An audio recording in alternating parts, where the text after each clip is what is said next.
네, 오늘은 시스 5차 JVM 내부 추적을 주제로 발표를 진행하도록 하겠습니다.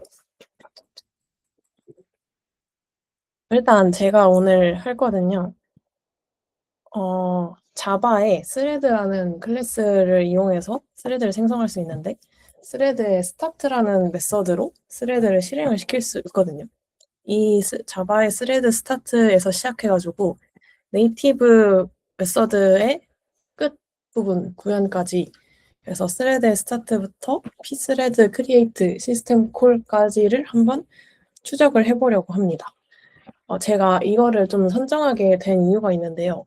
뭐랄까 약간 개인적인 오랜 갈증, 자바를 배우기 시작한 이후부터 뭔가 해소되지 않은 무언가가 있었거든요. 그 해소되지 않은 무언가는 제가 학교에서 배운 지식이랑 자바라는 언어 사이에 어떤 간극이 있다고 느꼈어요. 왜냐면은 저는 학교에서 CS 전공 수업을 들었는데 이 전공 언어가 모두 C 언어 기반이었고 자바를 학교에서 배우지 않았거든요. 그래서 전공 수업을 들으면서 우리가 작성하는 고수준의 언어부터 OS 시스템 프로그래밍 파고 들어가서 그 CPU가 이해하는 기계어까지 그런 과정을 쭉 이해할 수 있어서 되게 좋았는데 예를 들어서 OS는 소프트웨어를 실행할 수 있고 하드웨어를 제어할 수 있고 그 개발자는 그러면 개발을 할 때 OS가 제공하는 시스템 콜을 통해서 하드웨어를 제어할 수 있어요. 그래서 리드, 라이트, 오픈 같은 인터페이스를 OS가 제공을 해요. 또는 프로세스와 스레드를 생성하고 제어할 수도 있죠. 포크를 통해서 프로세스를 만들 수도 있고 pthread create는 스레드를 생성하게 하는 스레드를 만들어주는 시스템 콜이고 이러한 계층을 통해서 개발자와 OS가 소통을 하고 OS가 하드웨어를 제어를 한다. 이러한 개념을 이해를 하고 있었는데 이제 자바가 딱 등장을 하니까 내가 배운 거는 C 언어 인터페이스로 구성이 되어 있는 건데 그러면 자바는 어떻게 동작을 하는 거지? 뭐 자바의 시스템 콜이 따로 있는 건가? 이러한 궁금증이 있는데 이런 거에 대한 명확한 설명이 없더라고요. 그래서 이제 제 궁금증, 자바와 OS는 어디서 어떻게 연결이 되어 있는 걸까 하는 궁금증이 있었고 이번 주 스터디 주제가 JVM이라서 이 부분을 한번 끝까지 파보는 걸로 제가 톰캣 미션에서 스레드를 사용해 본 적이 있어가지고 톰캣 구현하기 위해서 사용해 본 적이 있어서 여기서 봤던 스레드 스타트 메서드에서 실제 OS의 시스템 콜을 어떻게 호출을 하는지 한번 소스 코드 레벨에서 그냥 쭉 파보려고 합니다. 그래서 그거를 들어가기 전에 간단한 배경 지식 2가지만 소개를 해드리고 그 다음에 바로 소스 코드 추적하기로 넘어가 볼게요. 일단 자바 버추얼 머신 JVM이 무엇인지를 이해를 해야 합니다. JVM이란 무엇일까요? 가상 머신. 네. 자바를 띄우는 곳. 자바 가상 머신, 자바를 띄우는 곳이고 여기서는 프로세스라고 설명을 해줬어요. 네, 다 맞는 설명이고요. JVM은 자바 바이트 코드를 실행하기 위한 런타임 환경입니다. 저희가 .java라는 자바 코드를 작성하고 얘를 자바 C, 자바 컴파일러로 컴파일하면은 .class라는 파일이 생기는데요. 이 .class 형식의 파일이 자바 바이트 코드입니다. 그러면 JVM은 이 자바 바이트 코드를 실행할 수 있는 어떤 프로그램인 거고요. 그 외에도 메모리 관리하고 스레드 관리하고 보안을 담당을 하기도 하고 플랫폼 독립성을 함께 제공을 합니다. 이 JVM의 주요 역할은 다들 들어보셨을 텐데 일단 바이트 코드를 실행하는 가상 머신이고 자와와 운영체제 사이의 중간 계층 역할을 해줍니다. 그래서 플랫폼 독립성을 제공을 하는데요. Write once, run anywhere라는 유명한 속성이 있죠. 다들 들어보셨죠? 네, 그래서 이게 자바의 어떤 강점인데 이 똑같은 클래스 코드를 가지고 리눅스 환경에서 작동을 하든 윈도우 환경에서 작동을 하든 그 사이에 JVM이라는 런타임 환경을 적절한 런타임 환경을 설치를 해주면은 똑같은 자바 바이트 코드를 가지고 실행을 시킬 수 있다라는 것이 자바의 큰 장점입니다. 그리고 그 장점을 뒷받침해주는 게 바로 JVM인 거죠. 이렇게 돼 있고, JVM의 주요 구성 요소를 간단하게 살펴보자면, 네, 이렇게 위키피디아에서 가져온 그림인데요. JVM은 자바 바이트 코드의 런타임 환경이라고 했죠. 그래서 일단 클래스 로더가 있어요. 클래스 로더가 있어서 클래스 파일을 찾아서 JVM 메모리에 실행할 수 있도록 로딩을 해줍니다. 그리고 런타임에 동적으로 클래스를 로딩하는 역할을 하고요. 런타임 데이터 에리아가 있는데 이제 얘는 많이 들어봤을 것 같은데 뭐 메소드, 힙, JVM 랭귀지 스택, PC 레지스터, 네이티브 메소드 스택 같은 것들이 있습니다.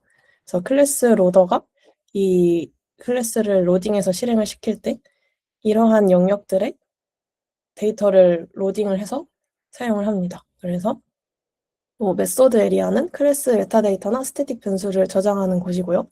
힙에는 객체의 인스턴스가 저장이 되고 그 다음에 스택에는 메서드를 호출할 때 스택 프레임이 저장이 됩니다.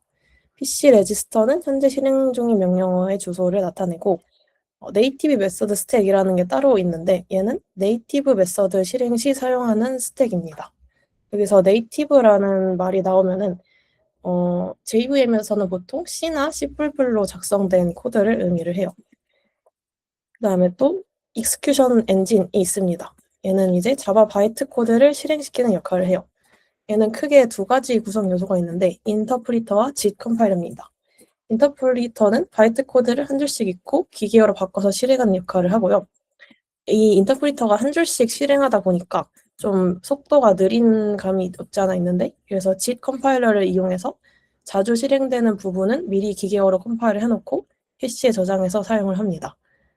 그 다음에 여기서 JNI라는 개념이 등장을 해요. JNI는 뒤에서 설명드릴 거지만 자바 네이티브 인터페이스라는 뜻인데 얘는 JVM이 네이티브 코드, C나 C++로 작성된 코드랑 상호작용하기 위해 제공하는 공식 인터페이스입니다. 그래서 저희가 JN이라는 인터페이스를 통해서 C나 C++로 작성된 코드를 JVM에서 실행을 시킬 수 있어요.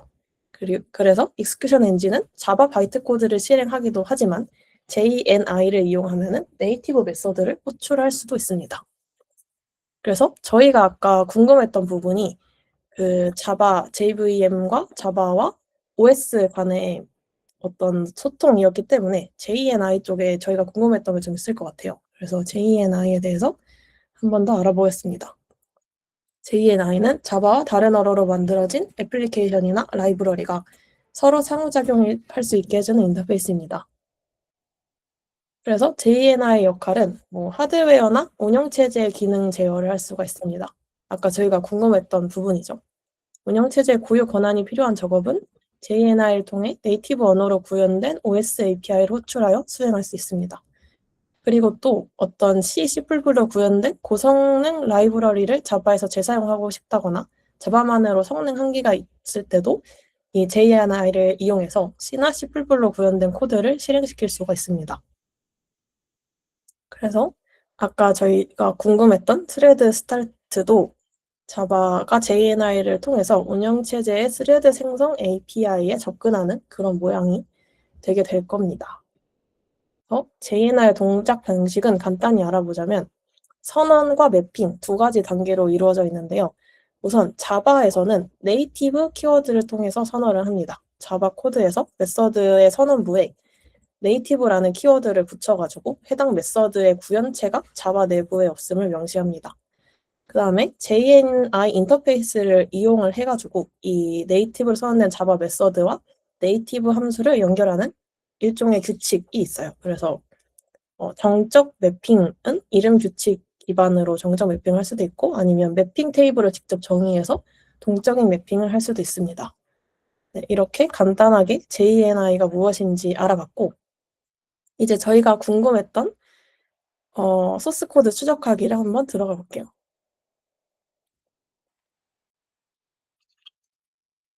그래서 thread.start 호출이 자바 코드에서 JNI를 거쳐서 JVM 내부 구현까지 들어간 다음에 운영체제 API를 호출하는 흐름을 실제 소스 코드 기준으로 단계적으로 추적해 보겠습니다.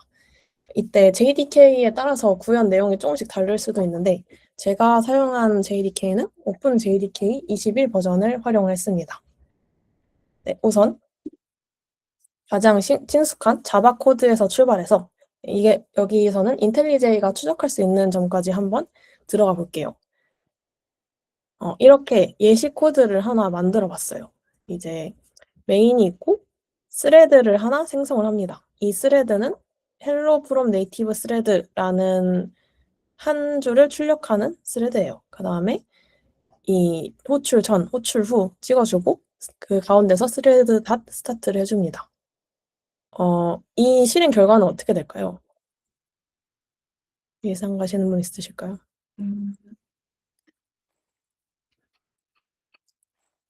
제일 먼저 출력되는 거는 출전? 호출 전. 그 다음에 출력되는 거는 별로? 헬로우가 호출될 수도 있고 호출 후가 출력될 수도 있어요. 왜냐면은 스레드다 스타트를 하는 시점에서 새로운 스레드가 생성이 되고 얘가 실행이 되는 거니까. 그래서 실제 실행을 해봤더니 호출 전, 호출 후 하고 스레드에서 출력이 됐어요. 그래서 스레드 스타트 호출 직후 메인 스레드는 바로 호출 후를 출력했고 스레드의 스타트는 저번에 배웠던 비동기적이면서 논 블로킹 방식으로 동작한다는구나 라는 걸 확인할 수 있었습니다. 그래서 여기서 이 인텔리제이에서 커맨드 B로 스타트를 타고 들어가면은 이 내부 구현을 볼 수가 있는데요. 얘가 스레드 자바랭 패키지에 있는 스레드 클래스고 여기서 스타트 메서드가 이렇게 있어요. 보면은 되게 메서드가 간단한데요. 여기서 그냥 싱크로나이즈드로 락을 잡아주고 간단한 상태 검사를 한 다음에 실제 작업은 스타트 0이라는 메서드에 넘겨주고 있어요. 그래서 이 스타트 0을 따라가 보면은 같은 이 클래스 내에 private native void start 0이라고 선언만 되어 있습니다. 네, 아까 봤던 그 선언 단계에 해당하는 네이티브 키워드가 여기서 등장을 했죠. 그러면 스타트 0은 네이티브 메서드이기 때문에 자바 구현이 존재하지 않아요. 그래서 여기서 인텔리제이에서 커맨드 B를 누르면은 여기서 찾을 수 없다라고 뜹니다. 얘는 자바 단계까지만 추적을 해주고요. 이후 단계에서는 JNI 레벨로 내려가서 찾을 수가 있습니다. 그래서 이제 JNI 레벨로 들어가 보겠습니다. 우리가 인텔리제이에서 확인을 할 수가 없었는데 이 네이티브 메서드의 구현은 오픈 JDK의 소스 코드에서 확인을 할 수가 있습니다. 왜냐하면 이 JDK는 오픈소스 기반이기 때문에 실제 내부에서 어떻게 구현을 했는지는 그 GitHub으로 들어가면 찾을 수가 있거든요. 여기 지금 다 링크를 해놨는데 그래서 오픈 JDK의 thread.c 파일에서 자바 메서드와 JVM 내부 함수를 연결하는 JNI 매핑 테이블이 정의되어 있는 것을 확인할 수 있었습니다. 여기서 간략하게 이 위치에 있는 부분 중에서 우리가 궁금한 부분을 찾아서 해놨는데요. 이 JNI 네이티브 메소드라는 이 구조체인데 구조체는 JNI 헤더 파일에 명시가 되어 있어요. 인터페이스의 일종인 거고 얘가 매핑 테이블, 아까 언급했던 매핑 테이블이 됩니다. 그래서 자바 메서드 명이랑 시그니처하고 시뿔뿔 함수 포인터로 구성이 되어 있어요. 그래서 우리가 아까 봤던 스타트 0이라는 네이티브 메서드는 JVM 스타트 스레드라는 시뿔뿔 함수가 구현체이다 라고 명시가 되어 있습니다. 그래서 좀 더 추가 설명을 하자면은 여기 그러면 얘는 언제 호출되느냐 이 지점을 또 알 수가 있는데 사실 스레드 자바 클래스에서 맨 앞부분에 이런 부분이 있었거든요. 레지스터 네이티브스라는 네이티브 메서드가 있고 스태틱 메서드로 이 메서드를 한번 호출을 해요. 그러면 이 메서드의 네이티브 메서드 매핑은 지금 여기 있는 건데요. 자바랭 스레드의 레지스터 네이티브스는 이런 메서드다라고 얘는 여기에 매핑이 되어 있는데 얘는 이 메소드, 그러니까 이 매핑 테이블을 등록을 하는 함수입니다. 그래서 스레드 클래스를 로딩할 때 이 레지스터 네이티브 메서드를 호출해서 요 매핑 테이블을 JVM에 등록을 시키고 그 다음에 자바에서 스타트 0을 호출하면은 이 매핑 테이블을 검색을 해서 매핑된 함수를 실행을 시키는 방식입니다.